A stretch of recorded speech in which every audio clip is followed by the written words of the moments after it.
Hey, you guys. Hey, what's up, man? Hey, Donna. Nothing much. How y'all doing? Pretty good, man. I like your Def Leppard shirt. Oh, I know.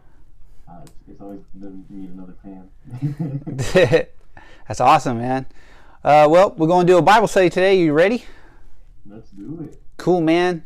So we got to do what's called the scales for sure, and they hit it indeed. I think that's what I'm going to call it. So because what we got to do is we got to go over that there is for sure scales. Right now there's a lot of people like saying like, no, it's a timeline, blah, blah, blah. I'm like, okay, let me show you that there is scales in the Bible and that you can cold read a countenance, and that is all done by a measure, by a scale or a balance, right? So we're going to get into that, and also how they actually hid that scale, and that it was actually prophesied that that's what was going to happen. Are you ready? So, what you're trying to say is that it's not like this thing over here, the timeline? Oh, yeah. That's it. Jesus comes back right there. That's funny. Yeah. So for all of you that don't know, that's the Daniel's 70th week in Chinese. So this is in some Bibles. I know that, like some reference Bibles. But yeah, it's a little blurry and stuff, but definitely some scribble up in there. But yeah, they wrote out as a timeline. So it's Timeline, I think, when Chinese. Chinese. So it's definitely not Chinese. It's well, at least it's not a timeline, anyways. It's definitely scales hidden in the timeline, and they were doing that because, and we're going to go over that too, what that is. So we're going to get started now. Are you ready? Let's do it. All right. Hollywood Hustle TV starts now. Welcome to the Hollywood Hustle. We can dance all night. Got the moves, you got moves, and I got moves. It's the Hollywood Hustle. All right, we are back. We're going to start with Job chapter 18. Job chapter 18. And it says with verse number 3, our last video that we did, beasts and troublous time, a beast and troublous times. One of the synonymous terms that we did not connect to beast was right here, but we also are connecting it to the word counted. So here it says, wherefore are we counted as beasts and reputed vile in your sight? If you're a beast, you're vile, right? But here, the main thing I want to focus on is counted, right? And that goes to verse 2. It says, how long will it be ere ye make an end of words? Mark, and afterwards we will speak, right? So there's a mark. To mark is to count, right? And we're going to go down to verse 7. It says, the steps of his strength shall be straightened, and his own counsel shall cast him down. So steps can be counted, right? There's a line here, and it shall be straightened. That's like a straight jacket, right? So straight jacket, and it says, and his own counsel shall be cast down. Well, the steps of his strength, your steps work by counsel. And it goes into some other words, I'll just kind of show them real quick here. It says feet and walk and a heel, right? All that's connected to your steps and counsel, right? But I'm not going to focus on that today because we're going to focus just on things that form the words that we want to show the scales, which is your steps or by your counsel. They can be straightened like a straight jacket, right? If you're straightened like a straight jacket, your ways are fenced up. You're in a gridlock, right? And it's going to cast you down, right? To where you can't rise up, you can't be exalted, you can't take over dominion, right? If you're cast down, you fall, right? And it says reputed. To be reputed is to be counted as well. So if you are like numbered or counted among a group, you are labeled with them, right? And that label is what we call a brand or a mark. So if you look like them, you're going to be counted with them, but also you're marked, right? So we're going to tie all those things together. Kind of like reputation. Yeah, all those things I'll say this real quick on camera. It says verse 4 says he tears himself in his anger. So there's the wheat and the tares, right? Yeah. But also, tare is a weed, but it's also because you're torn. You know what I mean? Shall the earth be shaken for thee, and shall the rock be removed out of his place? You're removed if you're torn, and it says the light of the wicked shall be put out. You'll be put out, you'll be removed, and then in the end, you'll be straightened and cast down, you know? So that all works by, if you're angry, you can tear yourself. This is what happened. Why did the heathen rage? Right? You end up tearing yourself. And this is actually what happened with Lucifer. He got angry and hated without a cause, and then he tore himself. And when he was torn, he lost his crown. So I just want to kind of get that. There's some other things in here so much. The last thing I want to focus on is how long will it be ere ye make an end of words? There's an end, which is afterwards. Remember, what shall be after? That's right here. What shall be after is the end. Like, when is the end? Afterwards. We'll memorize those things, but how long can be counted as well. All right, so we're going to go on to, we're going to start with Job 31. Job 31. 31. Yeah, 31 verse 35. Got it. 31 verse 35. And I'm going to jump to the top right away. It says, "Oh, that one would hear me. Behold, my desire is that the Almighty would answer me, and that mine adversary had written a book." Which is so funny. He did write a book right here. "Surely I would take it upon my shoulder and bind it as a crown to me." So the book ends up being a crown that's upon your shoulder. Right? And said, "I would declare in him the number of my steps. As a prince would I go near unto him." You can measure how near and how far by this number. Now here it says the number of my steps, right? Before it said we could count the steps. Well, this number, we also know that you can record numbers in a book, like when you do your books at work, like you do your bank accounts. And your book, it's known as your books, right? How much money you got on the books. Well, yeah, so this number, it can be written in a book, but the book is also a crown. We know crown is dominion, right? And dominion, you walk in your steps, right? But it's upon your shoulder. And this is super deep because there's jewels in a crown, and there was jewels or gems or stones in the ephod that was upon the shoulder of the priest. So it's really deep here. You find out this whole entire thing is describing your countenance, right? Mm-hmm. But it says the number of your steps. There is a number to that, right? If we go to the next one is Job, same chapter, 31 verse 4. Same chapter, 31 verse 4. We're going to go through 7. This is proving that there are scales in the Bible, and we're going to show that there's scales that were hidden and that they're in here.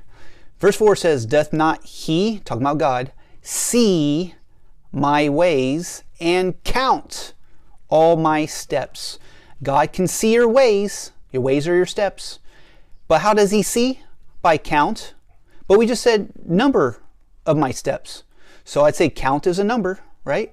If I have walked with vanity, or if my foot hath hasted to deceit, let me be weighed in an even balance, that God may know mine integrity. So you can be weighed in a balance, but it's either integrity or it's deceit and vanity. Deceit and vanity are about the same thing because it means falsehood and lie, right? So but you see that walking, which is steps, which is ways, which is foot, all that can be weighed or counted, right, in a balance.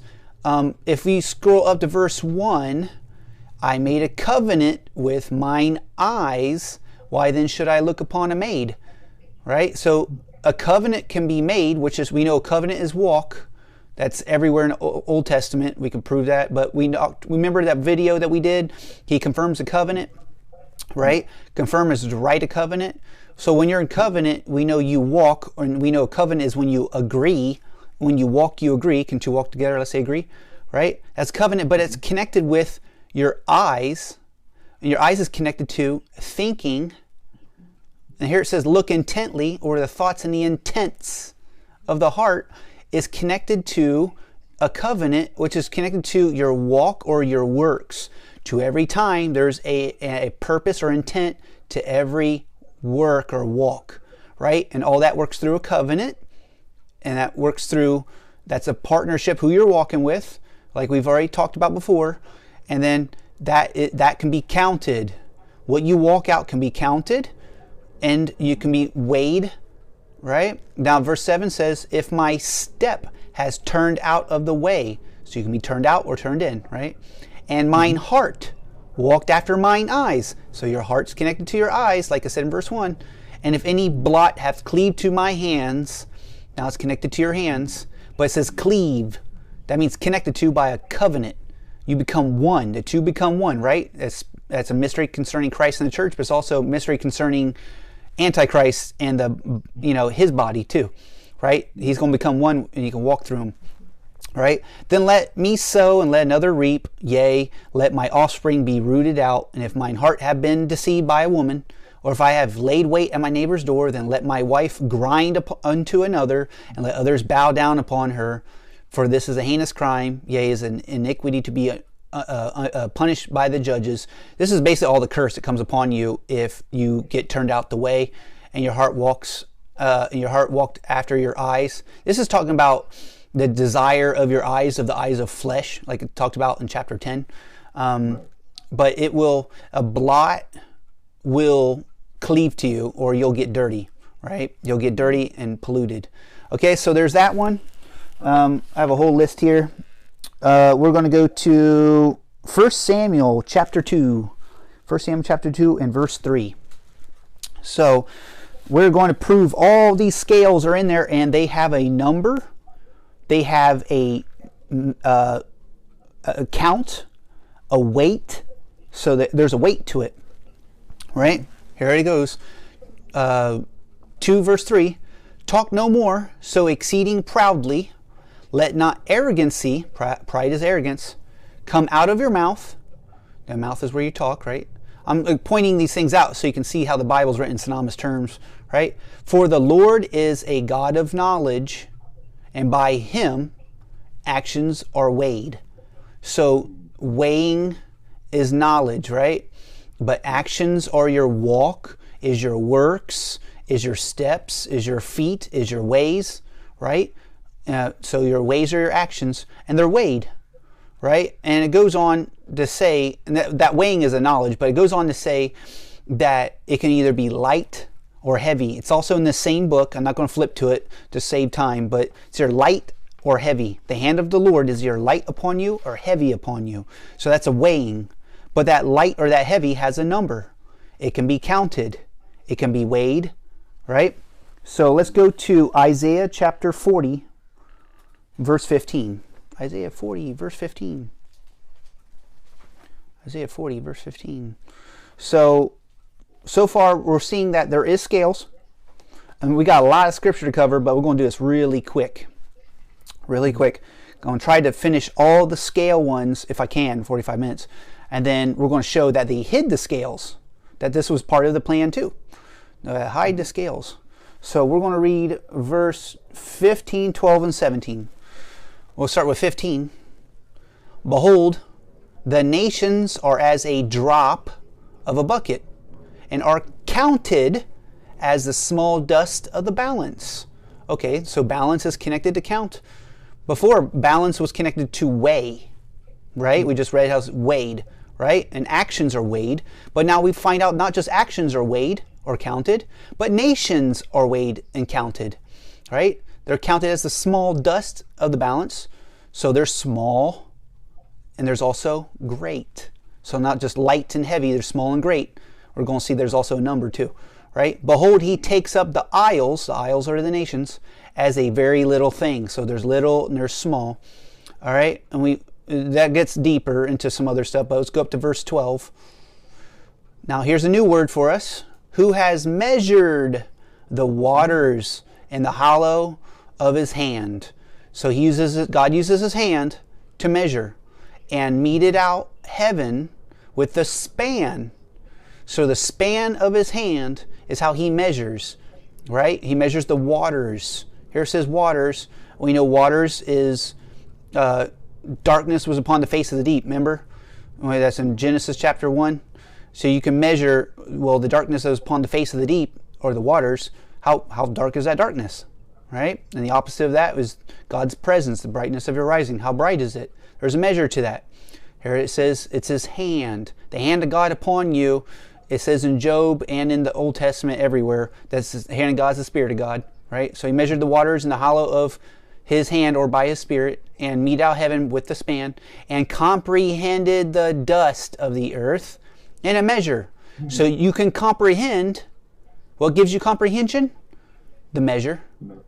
Right? The dust of the earth in a measure, and weighed the mountains in scales and the hills in a balance. A scale is a balance, right? So that has a measure. It allows you to comprehend. You cannot comprehend the length, the breadth, the depth, and the height, and to know the love of Christ which surpasses all knowledge, that you might be filled with all the fullness of God, or by his Spirit. If you can't comprehend, you can't, if you don't have the scales. If you don't have the scales and balances, you can't do that. Because it says, who has directed the Spirit of the Lord? So the Spirit of the Lord is the hand, right? The Spirit of the Lord, or being his counselor who hath taught him. So you have to be taught and directed and instructed by the scales and balances to comprehend. It's all right here. All that right there. And taught him in the path of judgment. There's a path for it. Or you could say the way of judgment, and taught him knowledge and showed to him the way of understanding. Understanding, do you understand the balancings of the clouds?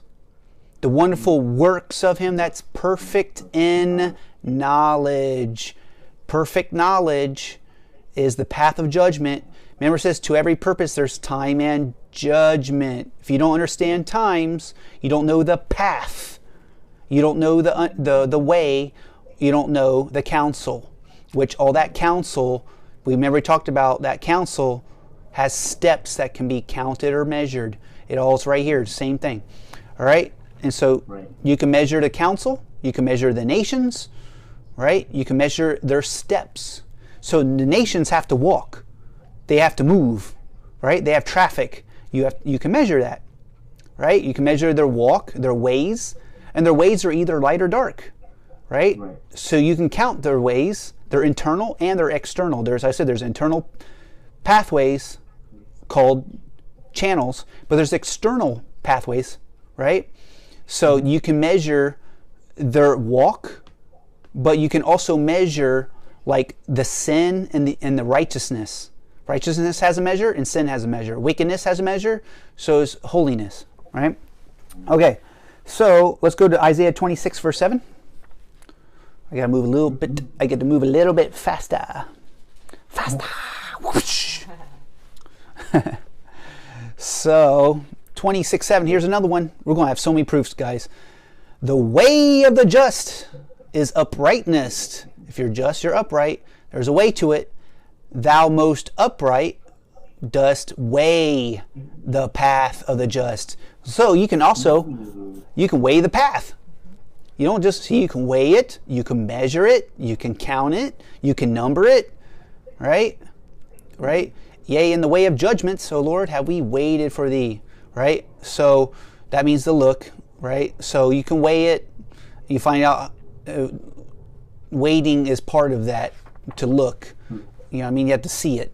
And so just like that's how God sees. The way God sees, people say like, oh, that's God, that's not us, that's God. Sean Connery, the Rock. So God does it through the Rock, right? And so that's how we do it. He gives it. Jesus said, I'll take of mine and show it unto you.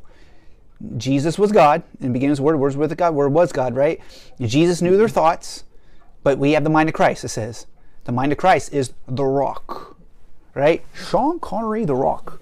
Okay, so now we have to go to Proverbs 16:2. Proverbs 16:2. This is a lot of people don't know this is in here, but I may have to say verse 11 after I'm done. All the ways of man are clean in his own eyes. Your ways are connected to your eyes, right? But the Lord weigheth the spirits. Your spirit is connected to your eyes, which is connected to your ways. You see ways connected to heart. So the preparations of the heart and man, and the answer, your answer of the tongue is from the Lord. How does it come from the Lord? Well, all the ways of man are clean in his own eyes. If it's from the Lord, it's going to be clean, right? But, all the ways of man are clean in his own eyes. Like this is multifaceted. Man can be like just in his own eyes, right? But the Lord is going to weigh your spirit. Well, that's the Lord weighing your spirit. We don't do that. Yes, you can. You can weigh how clean someone is, right? How do you think you execute judgment? It says that in Psalms. To execute judgment, you can't do that unless the Lord gives you the same scales that he uses upon us that we use upon each other. How else do you judge yourself lest you be judged? You won't be judged if you judge yourself. But this is how you give an answer. Your answer is part of how you prepare or how you build or make is by the scales to weigh, right? And it goes on to say, commit your works are your ways. If you commit, you're going to be clean, right, unto the Lord, and your thoughts shall be established. What establishes you? The scales, right? And we said that if you commit also, you're established. But this is what settles you right here. Your thoughts are going to be established or settled when you're committed and clean. How do you know how clean you are? By the scales, right? And that affects your eyes or your thoughts. Your eyes is also your thoughts. Go down to verse 11. So it says, a just weight and balance are the Lord's, and all the weights of the bag are his work. Remember, it says, if the world is set in your heart, it says no man can find out the work that God makes from the beginning to the end. He has a beginning and an end, or there's a measure of that weight, of that balance that has a bag to it. And this is also in Job that, your sin is sealed up in a bag. I believe we'll get to it. But it's his work. And we'll get to that when we get to Psalm 90 about the work. Remember, God's work appears? Well, God's work has a weight to it. There's a balance to it. And it's either just or it's wicked, right? All that just or clean or wicked and polluted or dirty, corrupted can be measured, right? And how do you measure that? You know what I mean? Well, you have to be able to see it, Okay? So there's that, and then we got to go Psalm 40, verse 5. We're about to show what can be measured, because some people are like, well, that just means, when we put laws in our land, the judges measure, like how bad we are and gives us a punishment and all that stuff. Like, no. You can actually measure the presence of the shadow of death and the presence of the stones of darkness. You can actually tell what stones are laid in your city. You can rightly divide all the different sin. You can see it all. Everyone's busted, man. Once everyone gets this out, people are trying to snuff it out too, and young people too, trying to hey, this young dude jump online, Yeah, I'm like, geez, I'm gonna get into it. Right. That's for the podcast show. It's for another time. Yeah, for another time. All right, verse 5. Many, how long? How much? Many, O Lord, my God, are thy wonderful works. Remember, it says, do you understand the balancing of the clouds? The wonderful works of him that's perfect in knowledge? The balancings of the clouds? Or the scales? How many? Well, let's count, right? Which thou hast done. And thy thoughts, his thoughts is his works, which are to usward, or towards us, they cannot be reckoned up. What? They can't be reckoned up. In order unto thee, if I would declare and speak of them, they are more than can be numbered.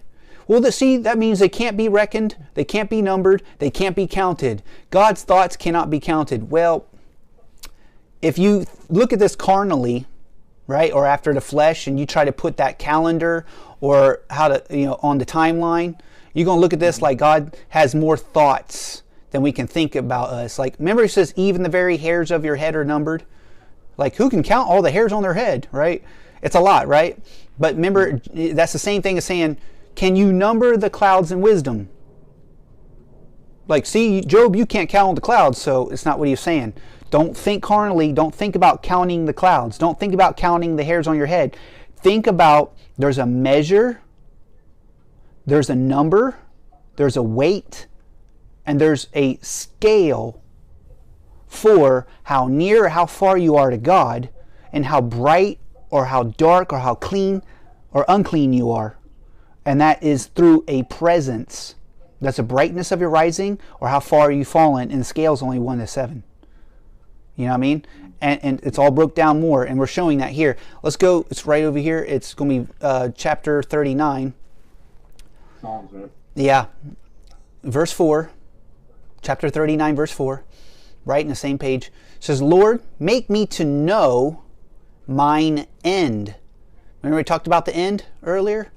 Right? Mm-hmm. What shall be afterwards? Yeah. Make me know mine end and the measure of my days. How do you know when something ends? How long, O Lord, will we be going through this? When does it end? How long?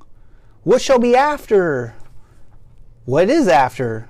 Right? What shall be? Or what's after? After what? The end. The end of what? When does oppression end? When does freedom begin? When does freedom end and oppression begin? A lot of people don't know there's a measure for that. That's what that is. When does peace begin? When does trouble end? Right? Make me to know mine end and the measure of my days. Are your days of peace? Or if you're looking at this days of like how long you're going to live, you're missing it. This is talking about, it's saying, it's all hidden in there. This is all talking about, if there is days of the flesh and how old you are, like if you're like 6 years old or 12 years old, that's because there was first an age inside the spirit realm. But it's not measured the same way like time is. It's not measured like that. It isn't. You know what I mean? Like we're going to get into like how close it is to observe times versus how close it is to know the times. We're going to get into that. But it says, behold, thou hast made verse 4 says, in the measure of my days, what it is, that I may know how frail I am, right? So you can measure how frail you are, and frail is connected to verse 5, which is connected to nothing, man, and vanity. But I'll read it. Behold, thou hast made my days as a handbreadth. Remember, God measures everything by his hand, the span of his hand, or the breadth of his hand, right? Which is his spirit. Thou hast made my days as a handbreadth, and mine age is as nothing before you. Verily, every man at his best state is altogether vanity. Selah. The reason why this Selah is here, this means pause and calmly think about that. That what this means right here is the seal of God. Jehovah, the Lord, the seal of the Lord. Or think about the seal or the name of God. Pause and calmly think about the seal that's in here. God's seal is the gem, and the way I have all these lines and points right here, all these circles and stuff, that's it right there. So God's measure, you have to know it, God's measure, right, is a handbreadth, right? But all that's connected to your age, which is your days or times. You know, when we talk about the ages that come, your age is your times. This isn't like how old you are. And how their age is connected to your state. And this is in Philippians chapter 2, verse 19. I have it right here. But your state, it says, know the state of your flock. How can you know their state, everybody? You know it. You know the state by what's in the shoe of your countenance. What's on your face. The brightness of your rising or falling. The shadow of death or the glory, right? The cloud or the smoke. You can see it. You can see it when you walk into a room. And you can measure all of it. You just got to rightly divide it and begin to put the numbers and the scales to it. And this whole video is setting up for that. We've already talked about that they hid the cloud scales. These are cloud scales. They hid it in Daniel's 70th week, right? But we're proving more that it is a scale, okay? That there are scales, and we're going to show that are hidden. But this is the measure of your state of mind, which is your eyes and the thoughts and intents of your heart, or what's your vision. Your vision, right, is connected. That will end up being your steps and your walks and your works and your ways. That will all be walked out, right, and it'll produce certain actions. That will produce your age, And remember, we talked about in Job that your age is connected to your face, which is connected to your ghost, which is connected to your eyes, and it is bright as, or clear as the noonday. When it's clean and clear, that produces a certain state of mind, a clear state of mind, a clean state of mind, right? And that produces your times, right? And to make you know, if you want to know your end, you can find out that when your state of mind changes, that changes the beginning and the end, or what was before and what shall be after, right? That's how you change the times. There's a measure to that, okay? I want to put it all together because your age and your state can either be nothing or everything, man or Adam or Christ, vanity or a lie or truth. Those are dichotomies, right? The vanity and man and nothing's all inside the beast, which is the shadow of death, right? The stones of darkness. But everything, Christ and truth, is all inside the cloud, which is God's presence, right? And that's all His Spirit, right? So, yep, there's the hand of the enemy and the hand of God, and so both of them have a handbreadth. So is what you find out. So, I think that's everything far as the beginning of what I was looking for. Let's go to more of the scales. Let's go to Ezekiel chapter 5. Now we're just going to try to go as fast as we can through these. I'm going to try to go as fast as I can just to prove all the scales now. This is going to be really fast, everyone. Really fast. So we're going to jump around a lot, but it'll look good once when we get done here. So, O thou, and thou, son of man, take thee a sharp knife, and take thee a barber's razor, razor's a knife, and cause it to pass upon your head. A knife and razor can pass, like pass through. It can pass upon your head and upon your beard. And take the balances to weigh and divide the hair. So balances are meant to weigh and to divide, to rightly divide the word of truth, right? So you can do it in 3 parts, it says. So to part is to divide, right? That's a good thing to know. Like blindness has happened in part, but you know, that means there's a divide somewhere, or division, or there's a separation, right? So to separate can be bad or good. To separate, you can separate to count, right? But you can also separate to break down. Go to Isaiah 22:10. 22:10 says, 9 says, you have seen also the breaches of the city of David, that they are many, right? How many? So breaches can be counted, right? And he gathered together the waters of the lower pool, right? There's lower and upper. There's waters, right? Breaches. There's so much stuff in there. And ye have numbered, which is many, the houses of Jerusalem. And the houses have ye broken down to fortify the wall. Even though this means break down like a breach, but also you can break down something or divide it or count it or number it to know how many, right? You can count the breaches, right? So they're breach upon breach. Well, how many breaches does somebody have? I'm so glad you asked. If you should be able to tell how many breaches someone has. How else are you supposed to prepare people? This is why I'm saying scales are a real thing, everybody. If you're denying that there's scales in the Bible after this video, you just don't want to hear anything, okay? And this is for the person that I'm debating right now, who actually is not setting up the debate. I mean, I drove 2-3 states away to set up a debate with you, and this guy's dumb. He's just dumb.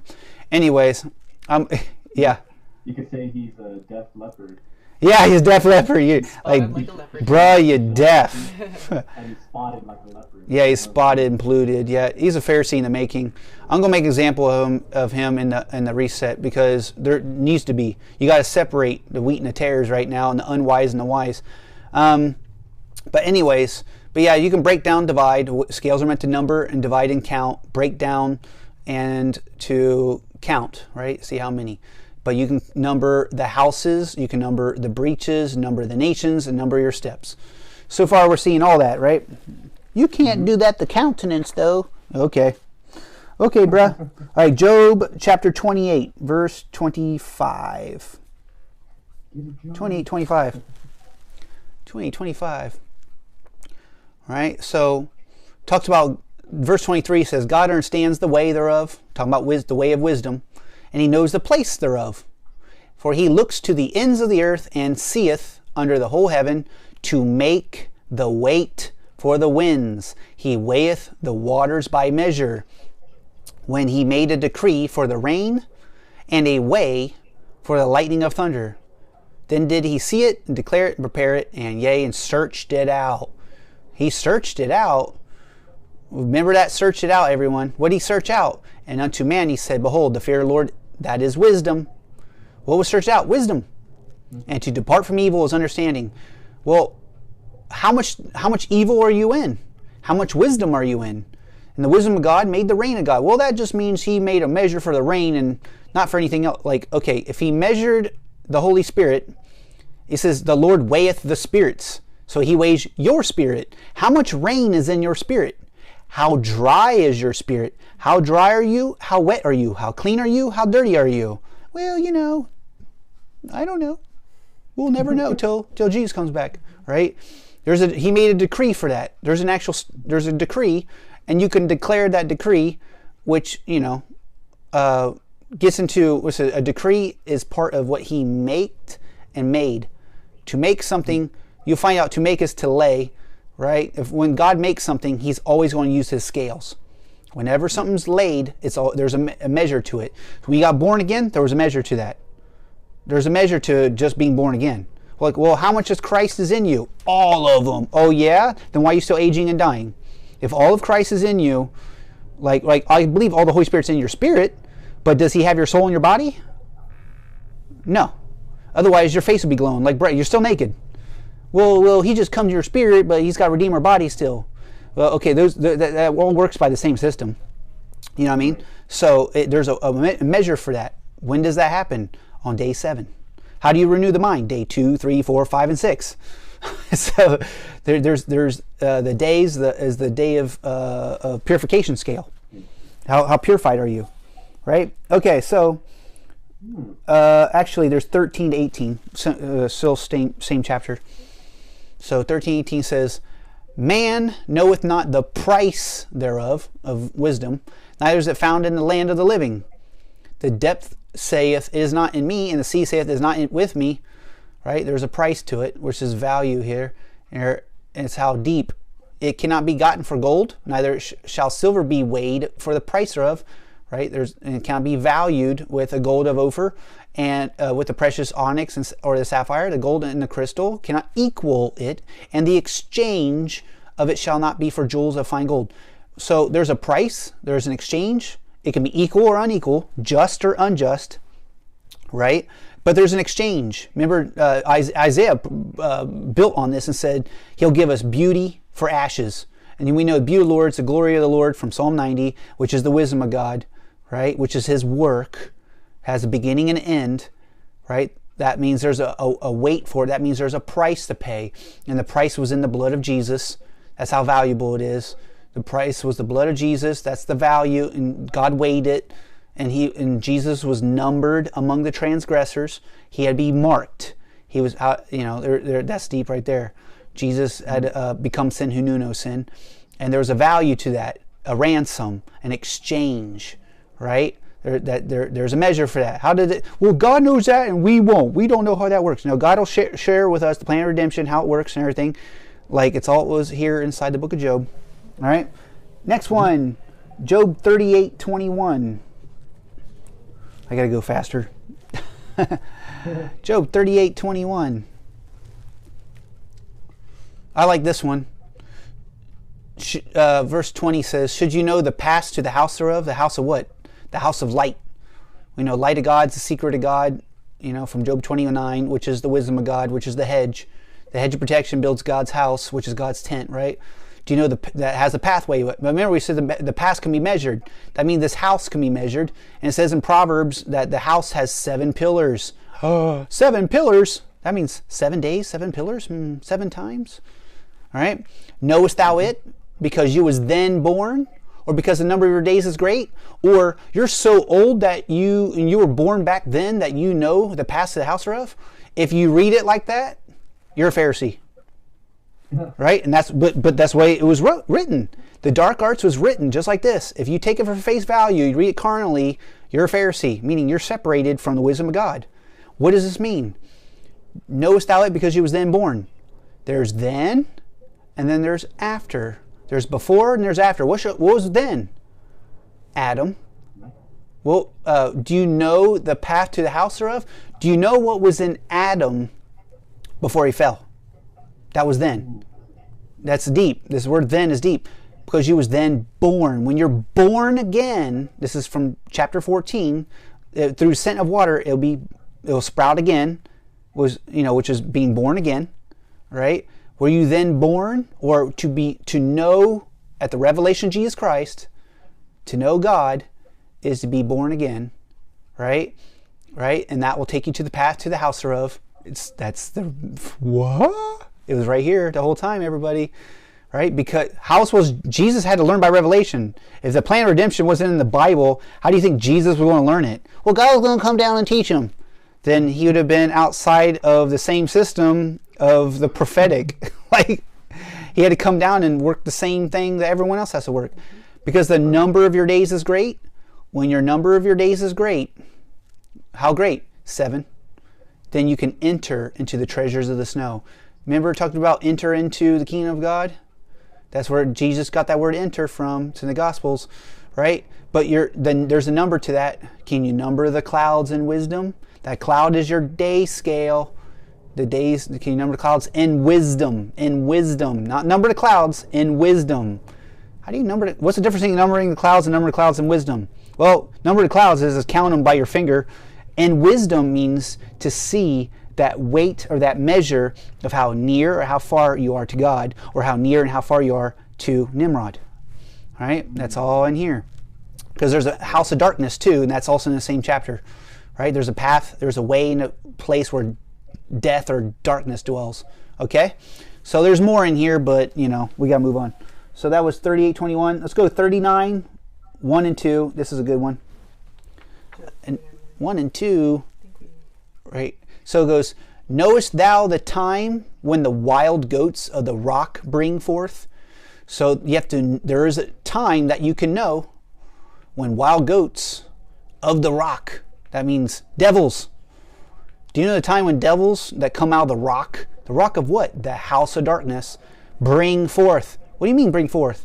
Or canst thou mark is to know, when the hinds do calve, or they're birthed. To calve is to bring forth, right? A hind is the connected to the goats, right? That means like the hinder parts or the tails. Heads you win, tails you lose, right? The tail system, the sting is in their mouth and in their tails, right? The hinds do birth or bring forth.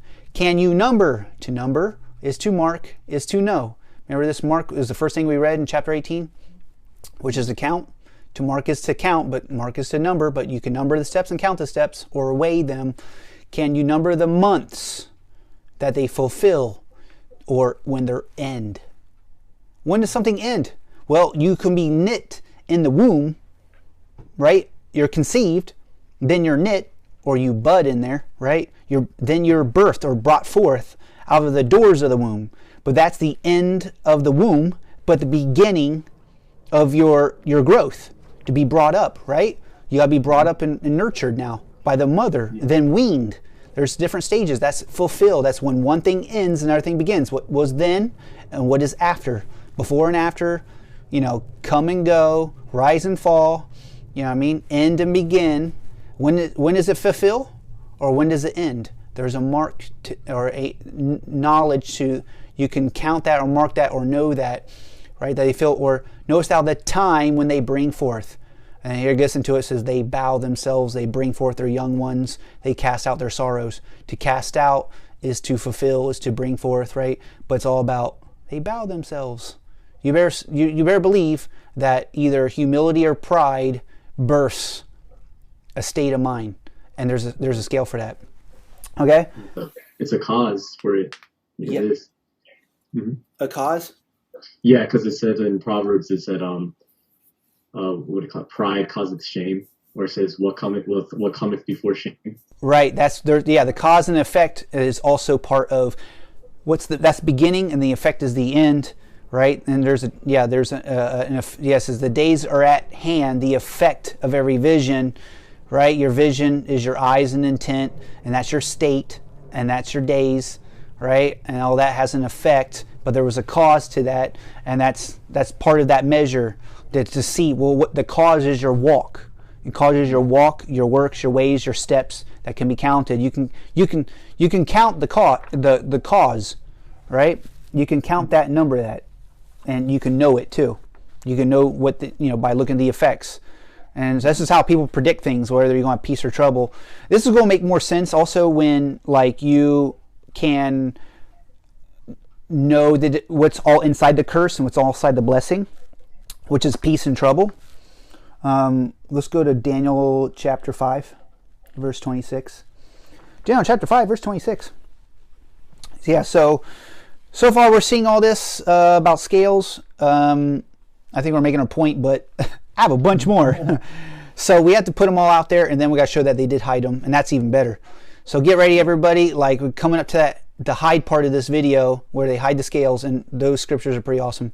Verse 25, and this is the writing that was written, the writing on the wall, which was by a hand, right? So a hand can write, which a hand is the Spirit of God, right? It was written mean, tekel, a pharisee. Some people say a person. By the way, this is where Pharisee comes from. Pharisee comes from right here. This is where separation is right here, right? And you'll see, we're going to see that separate is the divide. So watch this.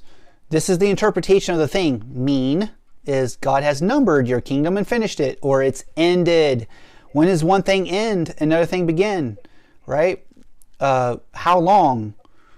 Well, there's a number for that, and that's your means, right? He says, know what I mean, right? You like the ends, but not the means, right? You know what I mean? Like when someone goes to bust you out, this is how you get interrogated and, and screened, is by this whole system here, everybody, right? So verse 27, tekel, thou art weighed or numbered in the balances. You're numbered and weighed in a balance or a scale, and are found wanting. Right? If you're found out. How do you find people out? By weighing and numbering.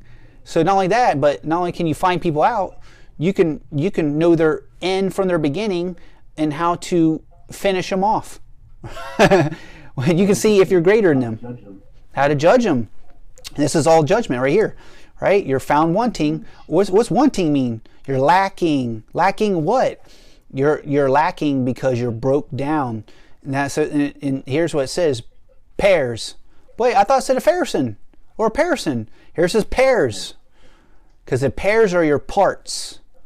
The word pairs inside separate. Pairs is also in a person, right? It says your kingdom is divided. How you divide? By the parts. If you've given all the parts, you can rightly number, rightly count, rightly divide. Because remember the word he says in 3 parts in Ezekiel? You're dividing into 3 parts, or pairs. 3 pairs, right? And given to the Medes and Persians. But that means, pairs means Persians, sort of. You know what I mean? It is Persians here and it is Medes here. But you're going to find out that this is your maids and your purses. You know what I mean? Like, so your purse is your money and stuff, right? That's where you get purse, the word purse from, right? It's where your banks, okay? And so these guys were taken over, right? After the Babylonian system, right? But inside that, because they're being conquered by someone else by the same things that they were conquering others with, is a snake eating itself, everybody. So, but this is the principles inside here. So, okay. And we're going to Job 21:21. Man, we got to go faster. Faster. But I have to break them all down. I do have to break them all down. We're about ready to get into the hide part. Actually, we're not too... All right, yeah, we're doing pretty good. Okay. So, for what pleasure hath he in his house after him? So, there's pleasure in your house, but there's an after pleasure, right? What's after him? When the number of his months is cut off in the midst. So if you're cut off, that affects your number. When your number's affected and you're cut off, that's how after works. After is end or finish. How you finish it, How you finish the kingdom? Well, when it's finished, there's going to be an aftermath, right? Math, number, aftermath, right? That's when you're cut off. What's the opposite of cut off? When you're not cut off, you're joined. You better believe joining changes too. There's an after by join or separate, right? Join or separate or cut off. Cut off is separate, or Pharisee, right? The Pharisees know how to cut you off, right? Through their traditions of men, or by darkening counsel, by words without knowledge, or it's the same thing Job did, right? So that's how after works, right? But there's a number to your house or your cloud, right? Remember, it says that he'll confirm his covenant with me for 1 week. In the midst of the week, he'll cause the sacrifice and the oblation to cease. When you cause your sacrifice and your oblation, which is your offering, to cease, that's when you're cut off. How would you do something like that? I don't know. Tell people that they can't be perfect and they stop sacrificing themselves because they don't think they can. They don't believe in it, right? Shall any teach knowledge? The knowledge is the number of months. Seeing he judges those that are high, judgment can cut people off too, right? You can judge someone, you can cut them off. It's the same thing. To judge is to cut off or disagree or agree. When you cut someone off, you disagree with them. You're judging that, right? That's the same thing. There's a measure for that, and your times and your seasons can change, right? Well, this just means that they die. Well, that's one aspect of it, but the Spirit of God can come in and just knock you out too, like Ananias and Sapphira. So there's this the principle in here, right? So now that's 21. Let's go Jeremiah 13 verse 25. Jeremiah 13 verse 25. All right. So moving along. On verse 25 says, this is more words for everybody. I'm trying to build the words here. This is thy lot, the portion of thy measures from me, saith the Lord, because thou hast forgotten me and trusted in falsehood. If you forget God or you remember God, that's all connected to trust. All right, if you trust in something, you're remembering it. If you don't trust in it, you're forgetting it.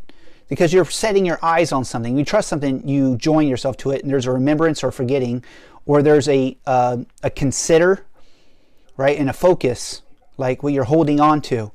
A consider, a focus, and a, what do they call it, the affection. When you set your affection, right?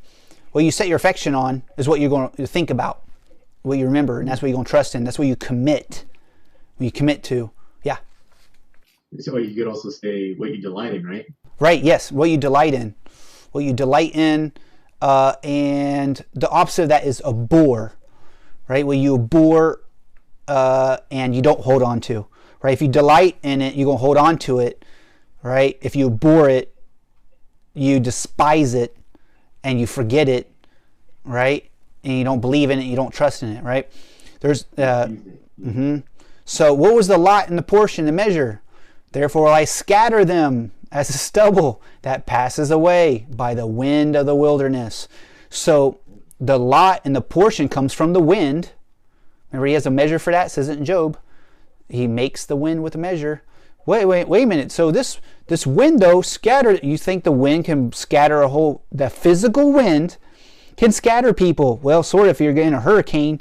But this is talking about the wind of judgment. Like this is the curse or the blessing coming in, right? Here is the curse coming in, which is the devil with his wind, which is the smoke, which is shadow of death.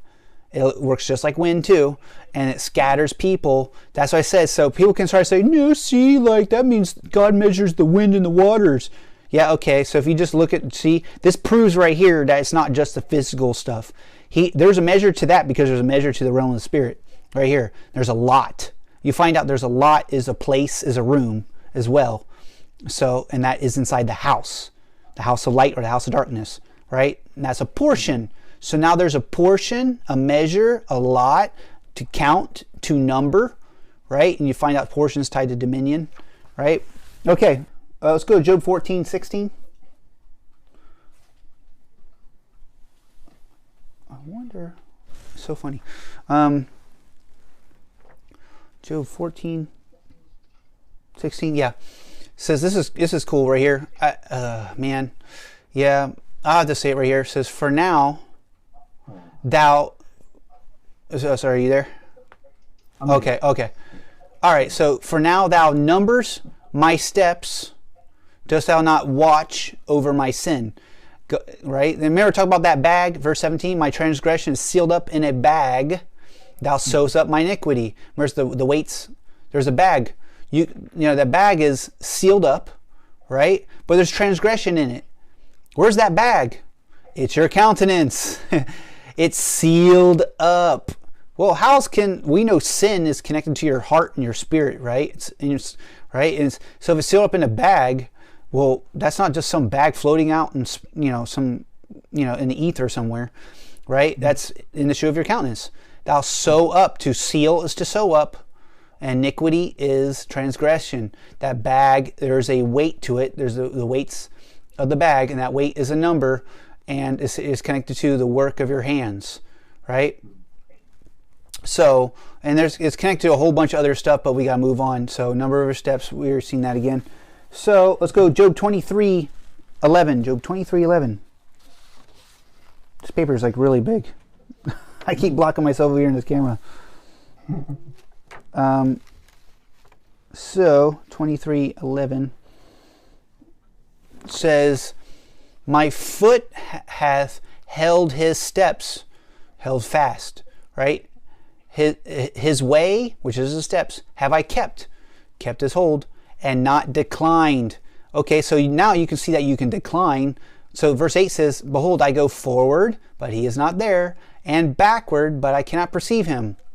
So you can go forward or backward, incline or decline, or ascend and descend, right? So there's a measure for that. On the left hand, where he does work, but I cannot behold him. He hides himself on the right hand, and I cannot see him. So, but he knows. To see is to know, right? If you don't know, you cannot see. He's hidden. We're going to get to that. But he knows the way that I take. When he has tried me, I shall come forth as gold.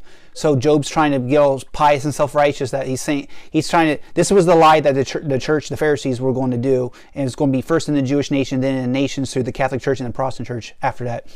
So, which was that, oh, see, God uses the curse to try you, to test you. Like, no, this is the lie that Job believed in, because he believed he was perfect, that he didn't do nothing wrong, but he was prideful. And this is what you find out, But he's like, see, I want to try it. I'll come forth as gold, right? My foot has held his steps. Like, okay, you did as far as trying to be perfect, but the problem is you were prideful in it. This is what you find out, okay? Right. We're almost done with this. We're about to hit on to the second part of this. This is the other part of this, which is cool. Is there any number of his armies? Well, yes. And upon whom doth not his light arise? There is a number to that rising. Well, I thought that number just meant there's a number to his armies. Like, you can't count his armies. There's so many of them. No, that's not what it's saying. It's hiding that in here. Like, why? Okay, there's no number to your rising. Isaiah 60 says they'll come to the brightness of your rising, right? So there's a number for the rising, right? And it talks about that in Isaiah. That is the brightness of your rising is the light of 7 days. So yes, it's in there.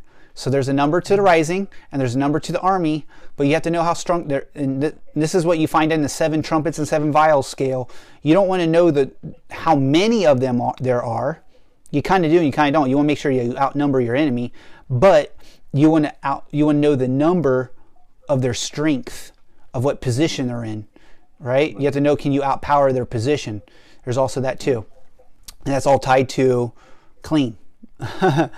Was clean. So the light is connected to clean, it's connected to shine, it's connected to pure, right? And there's a number for how pure, how shiny, how clean you are, and how your light is arising, right? So, and it goes into, that's the stars, and the stars are the armies. But the armies are either kings of the earth or kings of the east. So it shows both. So, all right. So now 14:5. Same thing. Job 14:5. Job 14:5. We're getting there. We have Job 14:5. Talking about here, speaking of clean, who can bring a clean thing out of an unclean, not one. And there's one that's a number, right? But it is actually one, Jesus. Seeing his days are determined. What are they determined by? Clean or unclean? The number of his months, your days are your number of months, are with thee. When you're with God, you're clean. That determines your days. And there's a number to those days, right? Can you number the clouds in wisdom? You know, there's a number or a measure, right? Thou hast appointed his bounds that he cannot pass. That those days, the number of those days and those months set up a boundary which is connected to water. So through the scent of water, it will bud. It'll bring forth boughs like a plant. To bud is to sprout again, to be born again, right? Is to be with God or to know God, right? There's hope of a tree. That tree is the same thing as the man that we were talking about up here in verse 1, where it says, man is born of a woman. Right, here's the man. He works just like, because he comes forth like a flower. Man's a flower, and he's like a tree, and there's hope that he can be born again, and that his eyes open up, and that's when you're brought into judgment. Right, the blood of Jesus Christ judges you as clean, because that's how you do it. Only one can do that. There's all, like death reigned in Adam, so righteousness will be reign in life through Jesus. Right, and it determines a number to that. All right, so Job chapter 9 verse 10. We're about to head into the other ones. Only a couple more left. This is great right here, guys. So, okay, so there's a whole lot of stuff in here. So God, he commands the sun that it rises not, right? And he seals up the stars. Well, we have to find out why God seals up the stars. He doesn't want the lamp of the wicked to rise. And the way he stops it rising is he has to seal up the stars. This is why he built the heavens and earth and all that right now with the flesh and everything. He's building a city on top of the old city that was here. And the old city was connected to all the stars of heaven, which alone God spreads out the heavens and treads upon the waves of the sea. The heavens is the sea. Remember, the sea was the waters, and they were without form and void. Remember? So without form and void, so there was darkness upon the face of the deep, or the sea. Darkness was there, right? So God has to spread out the heavens over that darkness, and so he spreads to tread by seal up. When he seals up, he gives them a walking ground, right? And then those stars, which is Arcturus, Orion, and Pleiades, and the chambers of the south. They weren't chambers of the south before, but now they are, because God created a north that was over them, right? So God, the chambers of the north is trying to cover the stars of heaven, which is Arcturus, Pleiades, and Orion, right? So it says, now here's the thing. Now you know that, verse 10, which doeth great things past finding out, yea, and wonders without number, right? See, God's ways are past finding out. They're without number. You can't count them. No, if they're without the number, like you don't know the scales, they're past your finding out. You can't find out. And we're going to get into Isaiah here in a second. That's going to break this down. But it says right here, which doeth great things.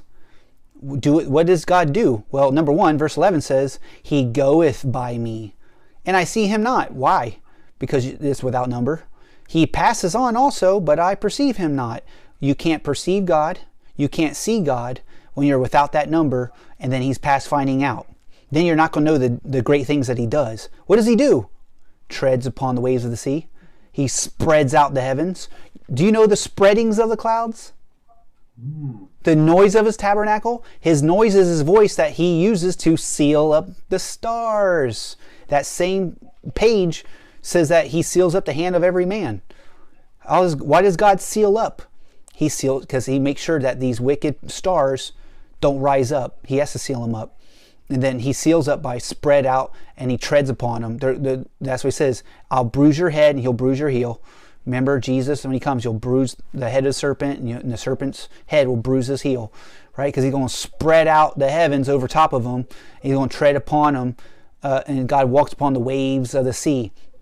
There's that wave that's from the waters of the glory cloud, right? And he puts that on top of the old waters or the old stars, right? Right. So then that's actually verse 5 how he overturns them, right? So he removes the mountains. Those mountains are those stars. He overturns them, shakes them out of their place, right? Their place is the chamber. That's what you find out. So down here, so if God goes by you and you don't see him, you don't know the scales. That means if God does things that are past finding out, you don't know God. You don't know that number. You're not clean. You don't know that you're in the dark. That's the eye of Horus, the horoscope, right? Behold, he takes away. Who can hinder him? Well, God takes away by spreading out the heavens and sealing up. That's how he does it. So actually, by bringing himself and walking and treading, that's how he takes away. He takes away the dominion of the wicked. Who can hinder that? Right? Hold on just a second. Who will say unto him, what doest thou? See, what are you doing? But here it says he does great things. And those great things, that remember is great or small, right? The great things that he does, which has the number, when you're great, you can enter in. Remember I said that your number of your days are great because you was then born, right? God does great things by when you're born again, God can seal up, right? How does he seal? He puts his seal inside you, then he spreads and treads through you. When he spreads and treads through you, he doesn't take dominion in conquering you. He becomes a partner with you and you conquer the devil. It's all right here. Okay, go to chapter 5, verse 9. Chapter 5, verse 9. And then let me say this and we'll take your question. Here it is, verse 9. Which doeth great things and unsearchable, marvelous things without number. If it's without that number, if you don't know the scales, it's unsearchable. It's past your finding out. Eye has not seen, nor ear heard, nor entered the heart of man the things God has prepared for him, but they've been revealed to us by his Spirit. So God will show you by his Spirit. All right, go ahead. What's the question? Oh, no, it's just earlier, just to add on to what you're saying, how you're saying God's purpose is to lay out a foundation over to where there's no knowledge or breaches, kind of like plugging up breaches in a wall or in a hole or on a boat. Yeah. And so the phrase came up to the line where it said, perfect love covereth all. Yeah, love cover. Yeah, I think I have a scripture that talks about the covering. Yep, love covers all. So the covering is the spreading, is to tread. You spread the tread by cover, and that's the spreadings of the clouds, right? And God walks through that, and you find out there's your number for God to walk over this area that was broke down. In order for God's presence to come, your number has to match his number. The brightness of your rising has to match the brightness of his rising, right? Because God will rise up, it says, and shake mightily the earth. It says that in Isaiah. But in order for God to rise or come, for him to draw near, we have to draw near to him. So our rising has to go. That's the sanctification process, and there is a scale for that, right? So, but he does great things without number and unsearchable. But watch this. See, it's unsearchable. Well, read verse 8. I would seek unto God, and as God would I commit my cause. Here it says I'll seek unto God, but it looks like I can't find him. Yeah, it's unsearchable. But I'd seek him, but I can't figure him out. We're always going to be figuring it out. That's why I say if people are teaching like this, they're Pharisee. Right? They were put to sleep. They fell for the darkened counsel by words without knowledge. These are the words without knowledge. If you read the face value of this, it's without knowledge. If you go into it deeply, you find the knowledge. Seeking is searching. To search, you need the number. You need to count. You need the measure. You need the lot and the portion. What lot? The lot is a room inside the house of the cloud, which is the rock. And that rock is all these lines and points. It looks just like this gem. This is the pattern, everyone.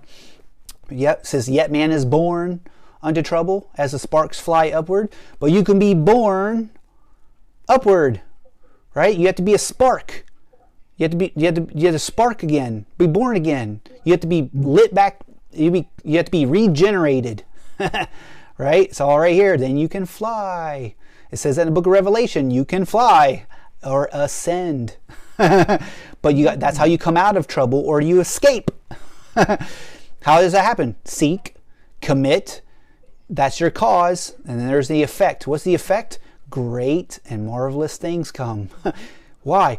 because the rain and the waters come. He sets you up on high by fly. It's all right there. Okay, just so you see it, okay? Start reading the book of Job correctly. It's all right there. All right, if you haven't figured it out now, you're in trouble. All right? So, do we do 9? Yeah, we did 9. I think we're done with those. Let's get into how they hit them. Yep, that's it. We're going to get into how they hit them. We're now starting that. Thank God. Yeah. So we're going to finish that. So Job 15. Job 15.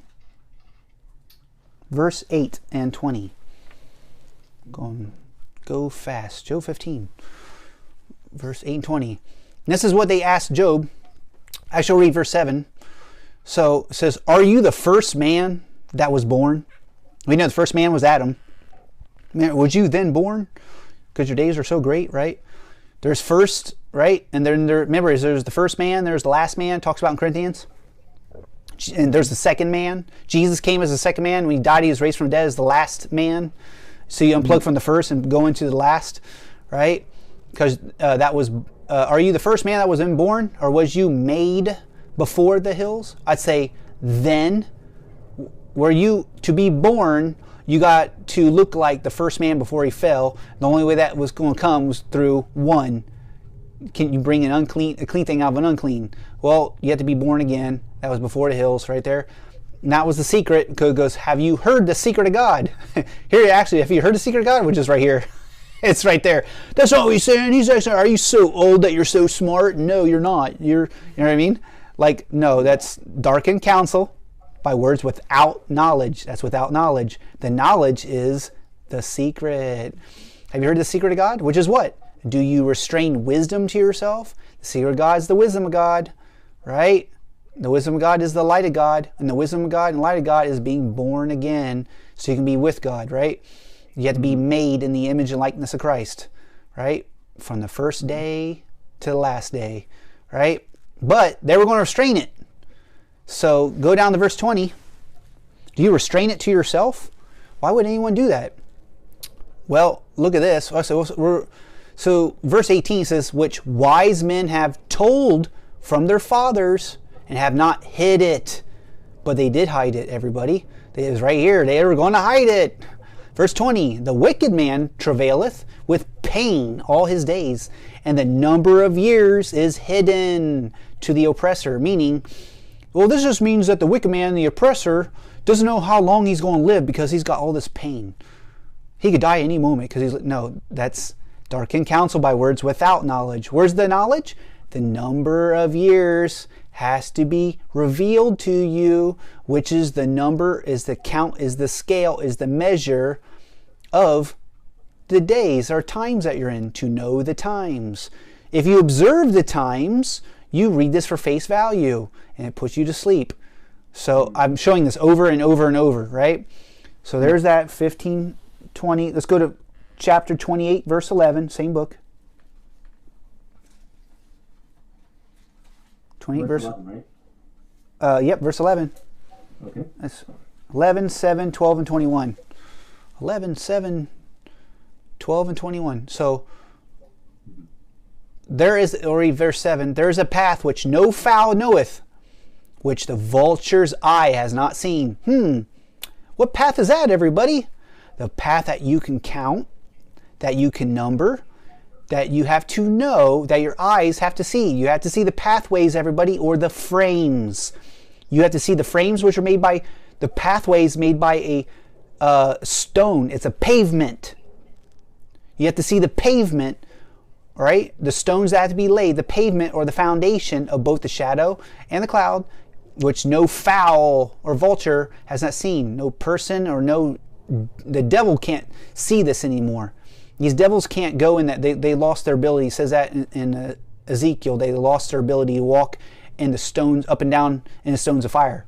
So you can walk up and down and to and fro in the midst of stones of fire, right? That's the path. So stones you can walk in. That's the path, which you have to know, you have to see, right? Verse 11, he binds the floods from overflowing. How does he bind the floods from overflowing? And what do they flow through? They flow through the pathway, right? But he binds them how? And the thing that is hid, He hides it to bind it. Brings forth he to light. Well, how do you loose it? Bring he forth to light. Do you reveal it? Then it's no longer bound. The flood waters of God's presence can come. But where shall wisdom be found? Wisdom is the flood, right? That is hidden. And you have to find it. If it's not hid, it wouldn't need to be found. Where is the place of understanding? Wisdom and understanding work by a flood, right? You have to know it. You have to see it, right? And those fowls or those devils, those vultures, right? They don't know that wisdom, place of wisdom, right? So not only does wisdom be found, but it has a value to it. There's a place and a price to it, right? You find out that place and that price is in your state of mind. When your state of mind holds the wisdom of God, that's the secret place of the Most High. It's a secret, or it's hidden, right? It's hidden from you by the devil, but it's hidden for you by God, right? He wants to reveal it, but only to those that are his disciples. He'll show you. That's why the Holy Spirit's given. And the Holy Spirit is the spirit of wisdom and revelation and the knowledge of him. What did Jesus... I pray that God will grant unto you spirit of wisdom and revelation and the knowledge of him. So the mind of Christ has a weight, a measure, a count, and scale, a lot, and a portion, right? That you need to know, a path that you need to know. There is a number to it, right? That path is a place and a way and a house that you can enter into, but that house has to settle on top of you, right? So let's go to 41. I'm sorry. Did I want that one? Yeah, I guess. Oh, I'm sorry. Same chapter. 21. Got to say, yeah, 21. This is it right here. Seeing, talking about wisdom, whence then cometh wisdom. Where does it come from? Where is the place thereof? Seeing it is hid from the eyes of all living. Why is it hid? And how? It's kept close from the fowls of the air. Well, that's only from the birds. Okay. Proverbs 8 will tell you differently. That it's not just the fowls of the air. There's devils too. Right? It's kept close.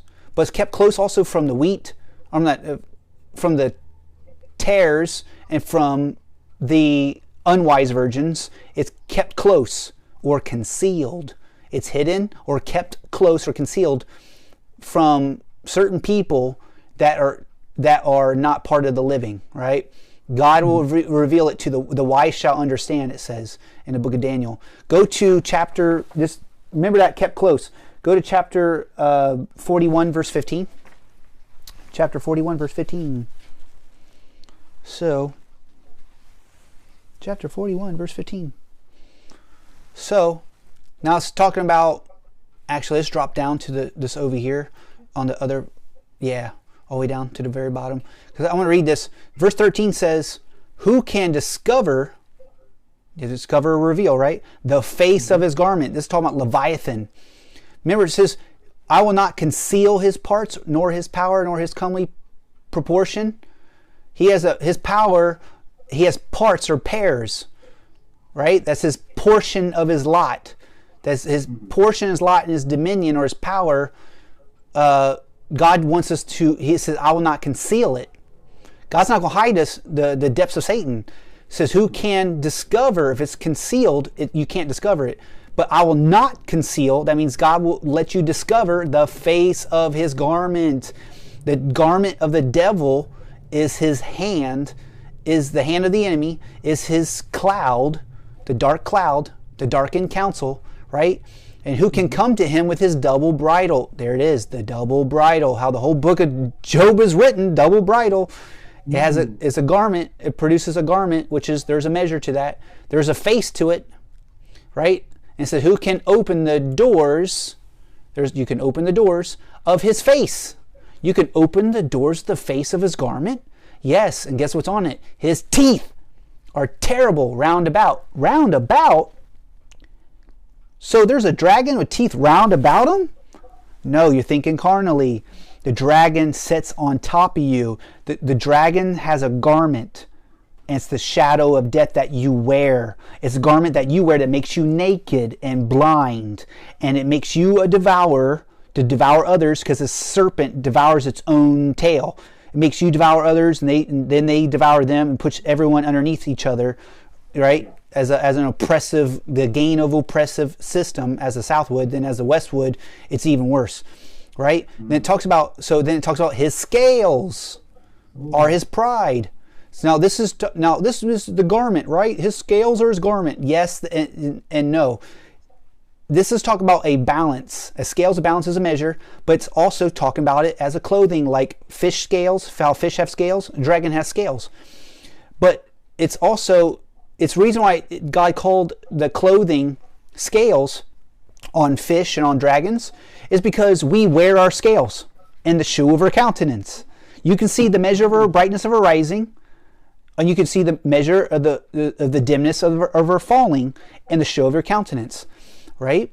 And there's a scale for that. And then you'll fall in pride, and then it's shut up together as with a close seal. And remember, it said that they were close. Now here's what it is: shut up as seal, but also it's close as in near. So not only is it closed up or shut up and sealed, his scales are sealed and shut up, meaning his scales, he doesn't want you to know God's scales, and he wants you to only know his scales, but they're a secret knowledge, it's occult knowledge, right? To know all the stuff to take over the world, right? But those are his pride. He took God's wisdom and he got puffed up on it, and that whole story is written in the book of Ezekiel, right? But it says one is so near to another that no air can come between them. That air coming between is called anathema. Anathema Maranatha. That's in the book of Corinthians, talking about nothing in between, right? No air, or God cannot get in between two people, right? So if we're two or more come together, there I am in the midst. This is no air, no I am. And there's a scale that does that, and that scale is meant to puff you up in knowledge and make you prideful, right? And it shuts up heaven, right? But also they're shut up together in that, meaning if I have pride and she has pride, we both shut up heaven and we open hell. And we can be prideful about how smart we are. Yeah, I went to Cabo last year and we flipped these houses and blah blah blah. Yeah, I'm so great, and I'm 90-10 me, right? Like where I have to talk about myself the whole time, right? Because I'm all prideful. My eyes are on myself. I magnify myself. There's no air in between us, right? Meaning there's like we're shut up together and there's no air. You find out air is the 7th level of the trumpets and vial scale. It's the 7th, so it's what you have to fill the air with the presence of God. That's why it's the 7th level, because God can't fill the air, or he can't put the waves of the sea in the air and seal up the dragon in the pit unless you get rid of your pride, right? And so, but here's what it is one is so near to another, meaning it's not just, it's so close. Here's the double bridle. One is so near to another. What does that mean? Observing times is very close to knowing the times. They hid the scales in a timeline. They're so close together, everybody. It's so close. The scale is inside. They made you look at the timeline to observe times versus look at the scale. Look at deeper into these scriptures, everybody. Don't look at just, they're so close. They are joined one to another and they stick together and they cannot be sundered, right? They're joined together. What's joined together? Well, the wisdom of God is inside these scriptures. They're so close together. The scale's hidden inside all this, everybody. The way Job was written, Daniel did the same thing with the 70th week. The way the whole book, I've been showing you over and over and over. This is the key, okay? Let's go to chapter 3, verse 10. Chapter 3, verse 10. Chapter 3, verse 10. Here it says, because it shut not up the doors of my mother's womb, nor hid sorrow from mine eyes. You shut up to hide, right? Sorrow can come through a door. You can birth sorrow, but comes out of a womb. Remember talk about Mother Babylon? Yeah. Mother Babylon has to birth. You have to shut that door though, or you have to hide all the wicked ways to shut that door. But you can also shut up the Mother Jerusalem, like it says in Galatians. You can shut up heaven by hiding from your eyes. You know, all that's in there, right? And so it gets into this 3:6 here. You know, as for the night, let darkness seize upon it. Let it not be joined unto the days of the year. Let it not come. If it's joined, it comes, or it's with. You know, his kingdom will come if you're joined to him, or seeing his days are determined, the number of his months are with thee. Or, well, God knows how long we're going to live. No, that's not what it means. You're with God, you're joined to God, and that changes your number. The more joined or the more near you are to God, that produces a number. The more joined or near you are to darkness or the night, that produces a number. Right there. The number of your months is the days of year, and that's how the night comes or the day comes. Right? And so it said, let that night be solitary. You'll find out solitary is tied to wilderness versus city. There's a number to your city, and there's a number to your wilderness. If you're solitary, then something shut you up. You are now separated, right? If you're solitary, but if you're also your night, let that night be solitary. Let no joyful voice come therein. The voice of the words of men, or the words of God, the voice of the noise of his tabernacle, the spreadings of the clouds, the noise of his tabernacle, right? The voice of God or the voice of the devil creates your days and your number, but that voice and that noise is those words, right? That either creates the night or the day, either makes you solitary or joined to God. But if that night be solitary, you're saying you want to be separated from the night. Get it away from me, you know, and that's the curse. Let them curse it, that curse the day.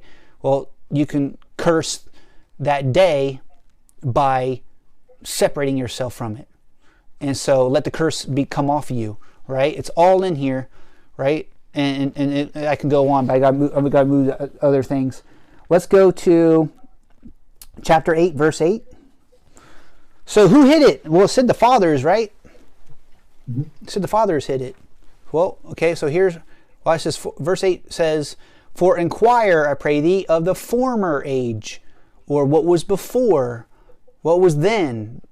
Were you then, born?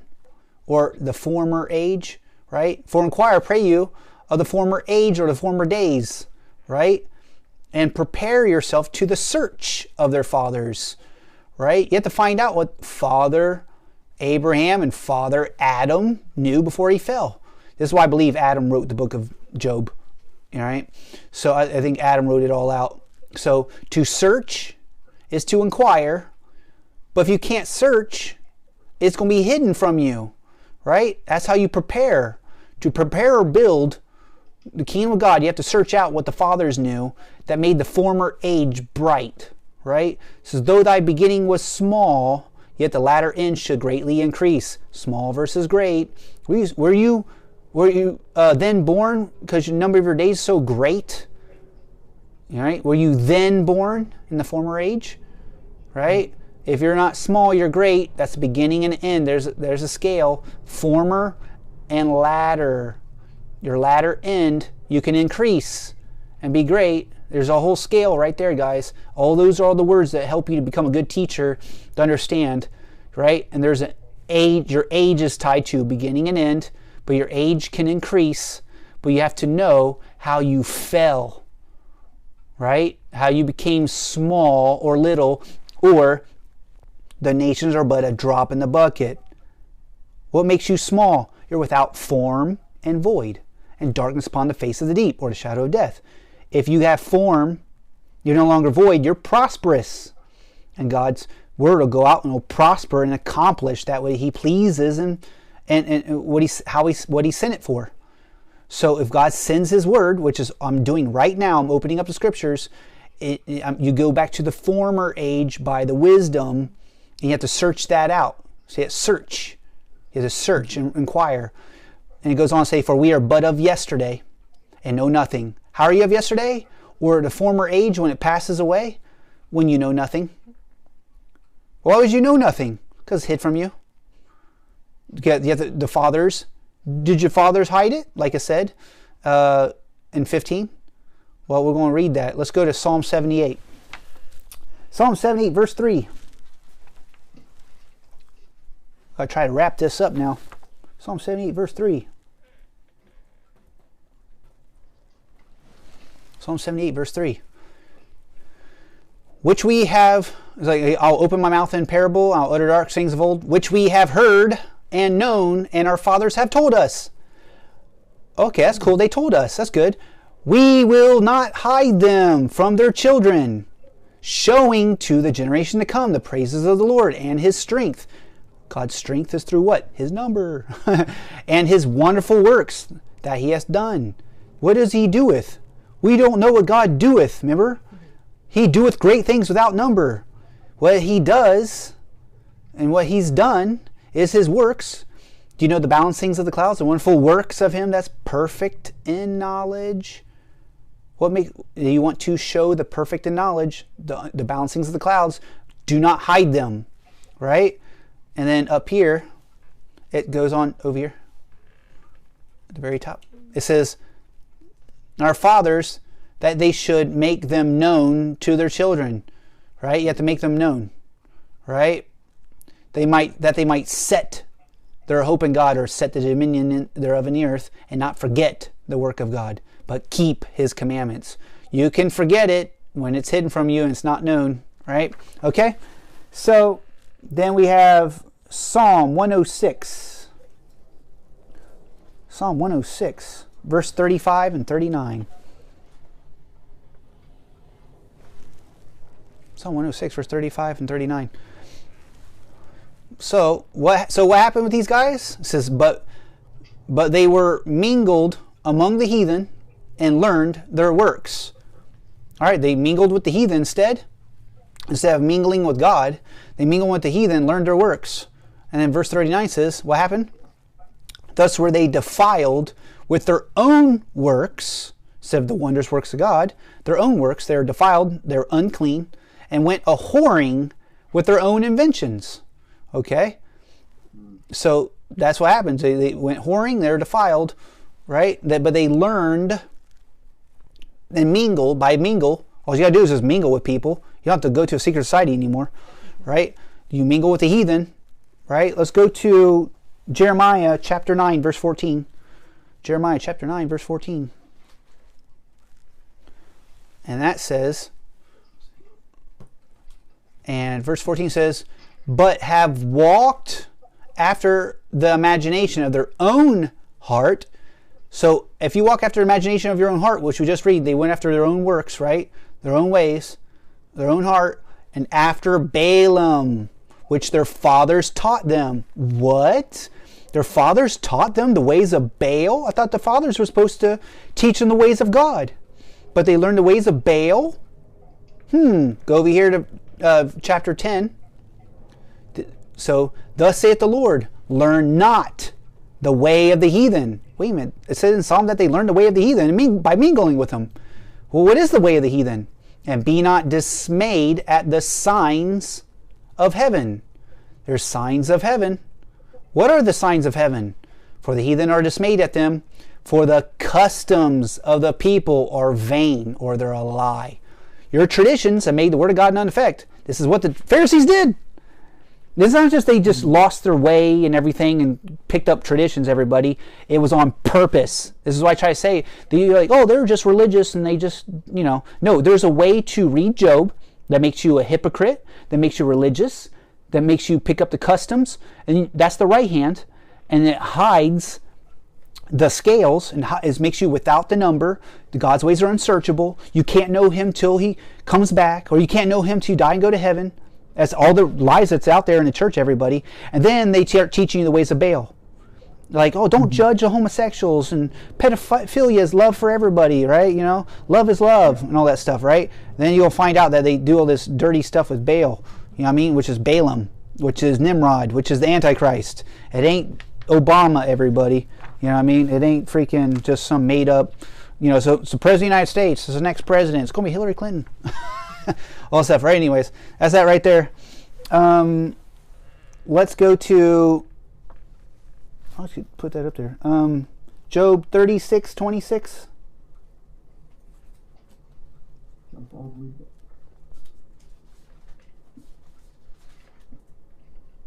Job 36:26. Job 36:26. Behold, God is great, and we know him not. Neither can the number of his years be searched out. See? Well, I think we all know that we can know God. But you're not going to know God if you can't see that number. Well, God's so old that he doesn't, you can't find out his age. He's eternal, right? So that's the surface again, everybody, right? Then he goes down and talks about he makes small the drops of water. Remember, there's small and great. The measure is small and great. The drops of water is your years. And remember, you find out the water is the vapor, which is the clouds. Can you understand the spreadings of the clouds, the noise of his tabernacle? God's, which he spreads. Remember, he spreads the tread. There it says he covers. Like you said, love covers. He covers through his seal being written on you. That's his cloud. That's his name. He puts his cloud in you by the words. You have to understand the scriptures, which the clouds is the perfect in knowledge. The one for works in is perfect in knowledge. It's the knowledge of the Bible, everybody, and its true intent, right? So you orders your steps, and there's a measure for those steps that you do. There's day 1 through 7, or Mark 1 through 7, right? So there's a vapor that produces through that water, but it can be small, and nations are little or small, drop in a bucket, right? You're small or you're short or you're little, right? When you are without God, right? That's when you know God, you're no longer being made small. Or he confirms his covenant with many for 1 week. That confirming is to make. He makes that covenant which makes you small, and he wants to make sure that you're to be small, you're at the bottom of the pyramid, right? That means you're partly broken. That means you don't know God, and then you don't know his numbers. You don't know his scales. You don't understand the beginning and the end. And you don't understand the matrix or the meta, Methuselah. You didn't pause and calmly think about the meta, right? So, and now we go to Isaiah 64:4. Isaiah 64:4. Isaiah 64:4.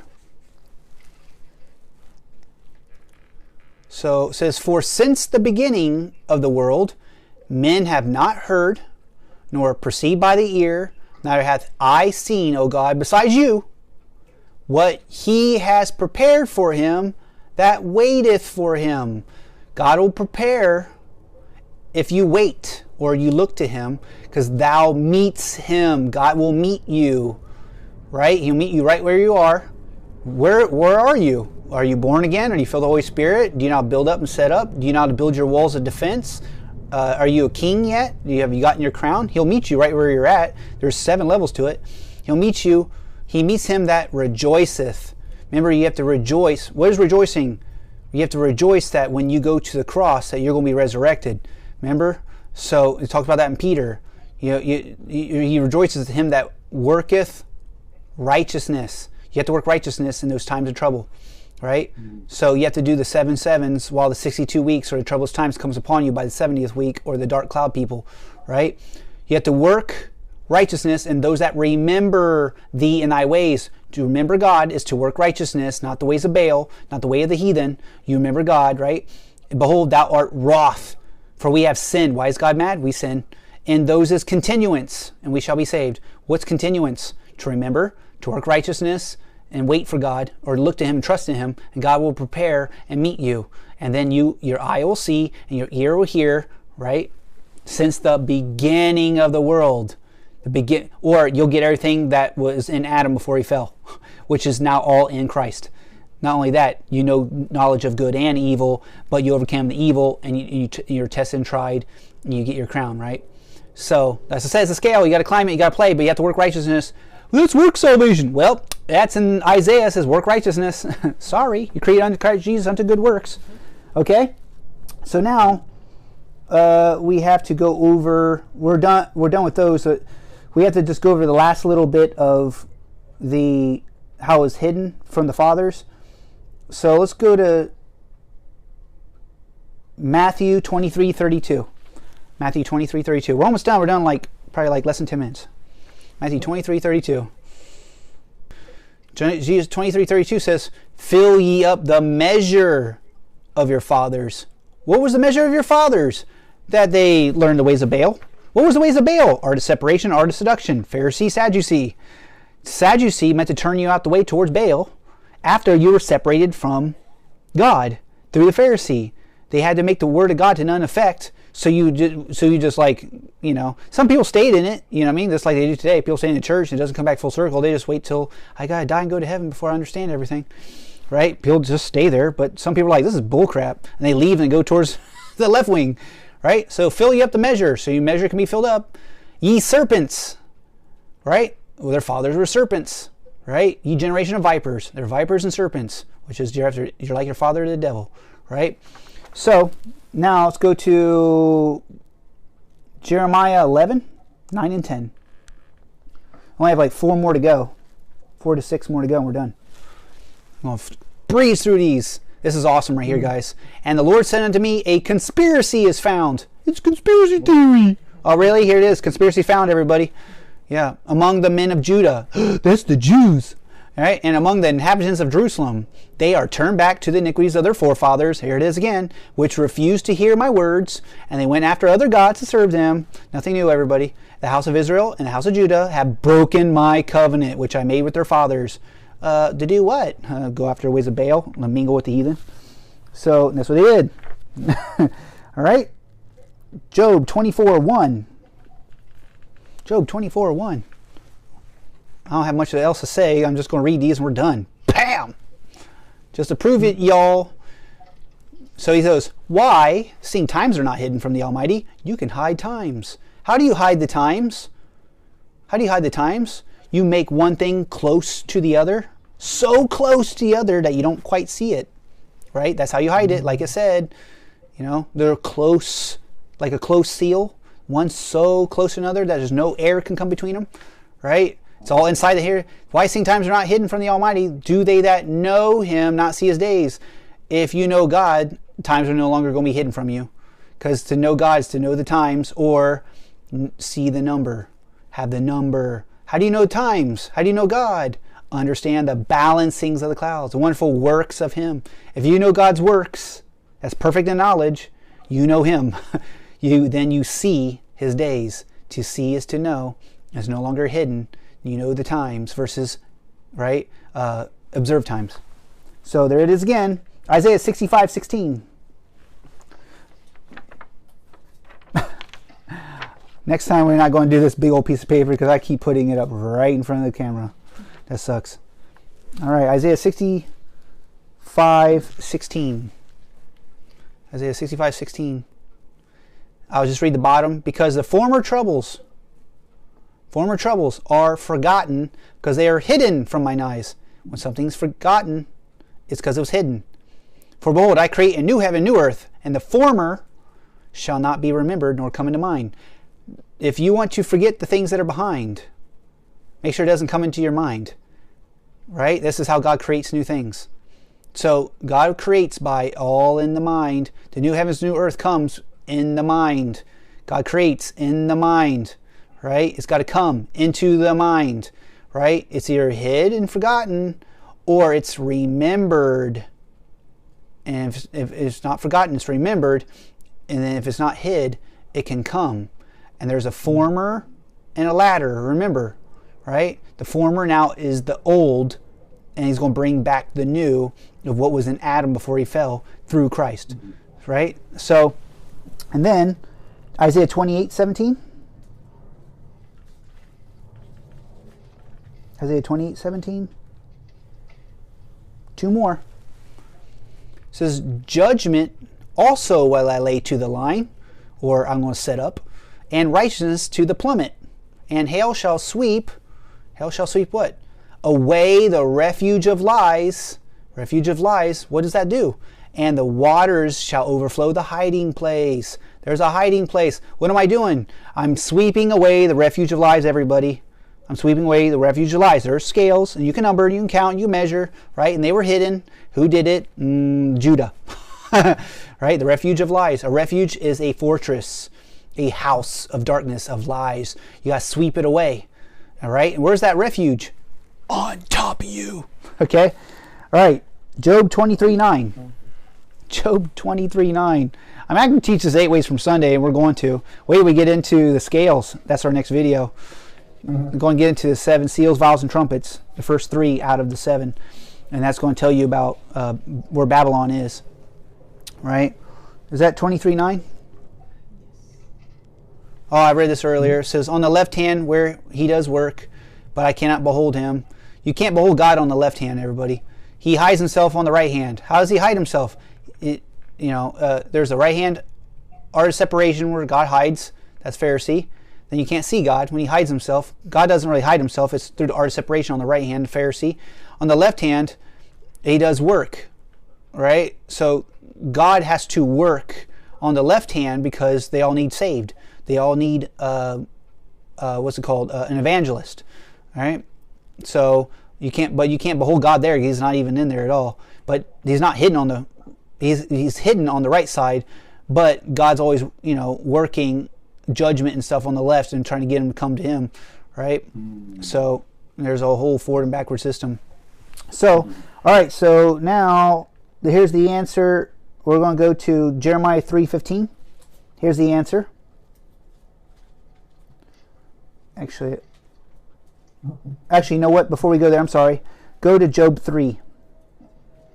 Or did I read that already? Yeah, no, Job 3, verse 23. I want to show this real quick. What does 16 say? Verse 16, is it right there? Let's see. Okay, yeah. Or as a hidden, untimely birth, that's a stillborn, I had not been, as infants which never saw light. If you don't see light, you'll not be, right? And then you're hidden. Untimely birth, like a stillborn, right? You're like a miscarriage. You won't be born. You won't be born again because, you're hidden from God, or God doesn't know you when you're untimely, or you're not born again, right? You might as well have not been. I had not been. That means you never saw light. Right? And down here, verse 23 goes and say, why is light given to a man whose way is hid, and whom God has hedged in? Well, light's given to a man, and man's way is hid. He doesn't know his own way, right? And God will hedge you in it depends on this man. Is he a wicked man or is he a righteous man, right? This is that double bride I was talking about. Light's given to a man, but whose way, light's way is hid. Light's hid too. Not just the way a man's hid, but light's hid as well. God will hedge you in, right, or protect you, or preserve you, or cover you with that light, that hedge of light. That's a hedge that Job had. But also, God will hedge you in with the shadow of death, right, to where the curse will come on you, and now you're hedged in with the curse, right? So that's a double bridle. So now we know that. And I have, it says, Job 14:13 says that there's an answer there, and then one final answer and we're done. Job 14:13-17, and then it said 13-17. So you gotta scroll down. Thanks. All right. So it says, "Oh that thou would hide me in the grave, that would keep me secret." Right? If it's hidden secret, until thy wrath be past. That thou would appoint me a set time and remember me. Actually, when you remember the Lord, is the set time, is the appointed time, when he shows you a secret, it's no longer hidden, right? If a man die, you die to yourself, and you remember the Lord, shall he live again? Yes, you'll be live again by being born again. All the days of my appointed time will I wait till my change come. When you wait upon the Lord, he says, thou shalt call, and I will answer thee. You wait upon the Lord, you call upon him, he calls upon you. When you're called, but if you're chosen, when you're chosen is when you're changed. That's the appointed time, that's the set time, and that all works by God shows you a secret. But you could also be, it could be face value for what it is too. Like I said, it's a double bridle. But it says, then it goes on to say, thou shalt call, and I will answer thee, and thou will have a desire to the work of thine hands. Right? Your work will bring your change, which brings your times. Right? And there's a number to that work, and we read that before. So that's the answer. And last one, Jeremiah 3:15. Jeremiah 3:15, last one. Jeremiah 3:15. This is the longest video we've done so far. Sorry, I had to put it all on there, so because it has to squash that the cloud scales were hid inside the 70th week. Yes, it was. So, and I will give you pastors according to mine heart, which shall feed you with knowledge and understanding. Right?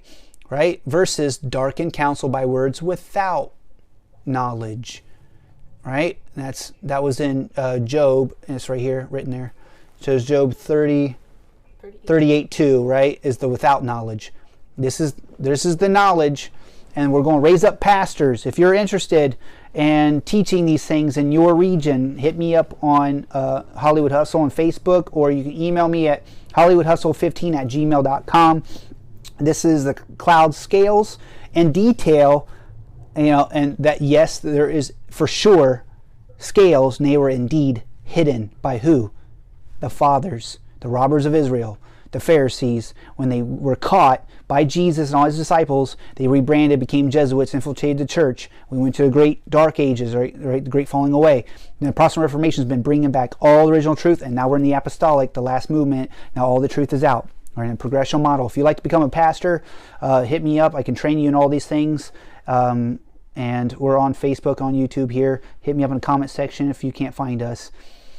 Do you feel like you learned something today, Donovan? Yeah, it just wraps up everything. I mean, the best way to describe it is God is a gem, right? It's multifaceted, kind of like this thing right here. Yep. It's like what they did is that they got in and they said, hey, here, can you solve this? Oh, yeah, I don't get it. See, no one will never know God. Yeah, and exactly. The Reformations come in and then they fix it up. It's like, hey, look, no, you do this. And then once you do that, that's how you have all the different denominations looking at you like, kick him out. Yeah, kick him out. He's True going to miss more priest. money. Yeah. Right? Because it's like, why would you get upset if knowledge was given out there for more people to be raised up? It goes by the intent. It's like, oh, you have ulterior motives. What are you doing? Oh, you're using their money so you could pay to go to Africa and Cabo. Yeah. That's what you're doing for ministry trips. Right, it's a ministry trip, scams. Yeah. Over to the Amazons where they never heard of God. Yeah. Those people need to be saved. You know what I'm saying? Yeah. Like, really, here, people God don't comes know back God and they're here. right there, they don't know him and they all burn up. It's like, Yeah. And And no one told us. It's just like, well, we told these people to tell you, but they never did. It's like, you guys, you know. Yeah. And that Rubik's Cube, there's 7 levels of beating at everybody, so. But Anyways, we got to cut it short here. We're almost at 2 hours, so. All right, we'll catch everybody next time on the 7 gem. We're doing 7 seals next time. Thanks for being with us today, Donovan. We appreciate it, man. It's awesome. We'll talk to you soon, okay, bro? All right, later, man. Easy, guys. Bye, everybody. You made it through the week to day 7, and finally, that's when you get to lay in heaven. Life is a game.